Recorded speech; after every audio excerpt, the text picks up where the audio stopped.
नमस्कार, मैं हूं माही सिंह और आप देख रहे हैं next 9 news. Bahujan Samaj party विधानसभा के रिक्त हुई 10 सीटों पर मजबूत प्रत्याशियों को उतारने की कवायद में जुट गई है। पार्टी उपचुनाव के जरिए विधानसभा चुनाव में अपनी उपस्थिति को बढ़ाने की पूरी तैयारी भी करती हुई दिखाई दे रही है। आपको बता दें, विधानसभा चुनाव में बसपा के उमाशंकर अकेले विधायक हैं और लोकसभा, राज्यसभा और विधानसभा परिषद में पार्टी का कोई भी सदस्य नहीं है। और वहीं अगर पार्टी सूत्रों की माने तो उपचुनाव के लिए मजबूत उम्मीदवार के नामों की फहरिस्त तैयार करने का जिम्मा इस बार जिला अध्यक्षों को सौंपा गया है। वह उम्मीदवार के बारे में सीधे बसपा सुप्रीमो मायावती अपनी रिपोर्ट देंगे मायावती को, और जिसके बाद हाईकमान अंतिम निर्णय लेगा। वहीं लोकसभा चुनाव में हुई करारी शिकस्त के बाद अब उपचुनाव से पार्टी के वरिष्ठ पदाधिकारियों को दूर रखा जा रहा है। जानकारों के मुताबिक बसपा के लिए उपचुनाव में प्रत्याशियों को उतारना मजबूरी बन चुकी है, क्योंकि आजाद समाज पार्टी भी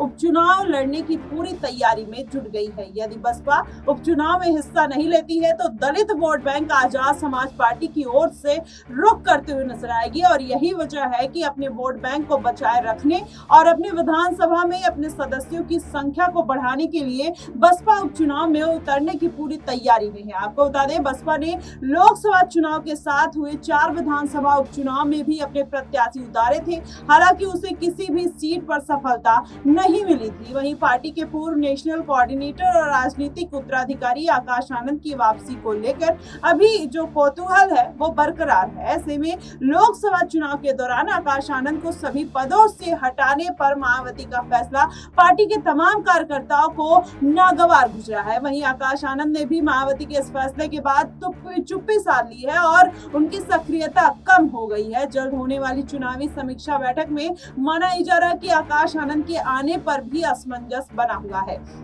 लेकिन अब इसमें सबसे बड़ा सवाल यही खड़ा हो जाता है कि अगर मायावती आकाश आनंद की वापसी नहीं कराती हैं तो उनके पार्टी का उत्तराधिकारी कौन हो सकता है? क्या मायावती आकाश आनंद की पत्नी को ये जिम्मेदारी देते हुए नजर आएंगी, या उनके पिता को, जिस तरीके से उनके पिता पहले ही नेशनल कोऑर्डिनेटर थे, फिर उसके बाद मायावती ने अपने भाई को कोऑर्डिनेटर पद से हटा दिया था, फिर से आकाश आनंद की वो वापसी कराती है। वैसे में अगर आकाश आनंद कहीं ना कहीं वापसी नहीं करते हैं तो मायावती का उत्तराधिकारी और नेशनल कोऑर्डिनेटर कौन होगा, इस पर बड़ा सवाल बना हुआ है। 23 जून को मायावती की समीक्षा बैठक है। ऐसे में अब किस तरीके का निर्णय वो लेती हुई नजर आती है, ये भी देखना बेहद दिलचस्प होगा। लेकिन अगर ये पूरा मामला देखा जाए तो कहीं ना कहीं मायावती के फेवर में जाता हुआ नहीं दिखाई दे रहा है। ऐसे में उपचुनाव का आ जाना कहीं ना कहीं मायावती की पार्टी के लिए बड़े संकट की बात है। ऐसे में चंद्रशेखर आजाद 2 सीटों पर अपने उम्मीदवार उतारने की तैयारी में है, जिसमें बिजनौर और करहल की सीट का नाम आता हुआ दिखाई दे रहा है। ऐसे में मायावती अगर अपने प्रत्याशी नहीं उतारती हैं तो जाहिर तौर पर यह साबित हो जाएगा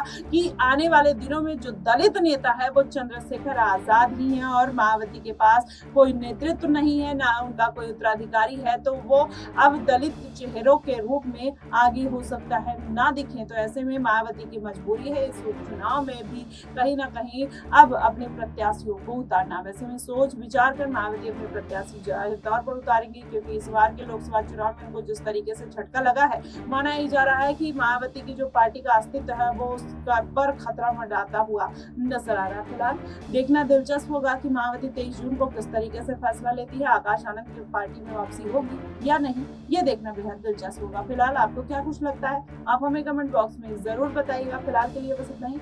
देश और दुनिया की तमाम खबरों के लिए हमारे साथ बने रहिएगा नेक्स्ट 9 न्यूज पर।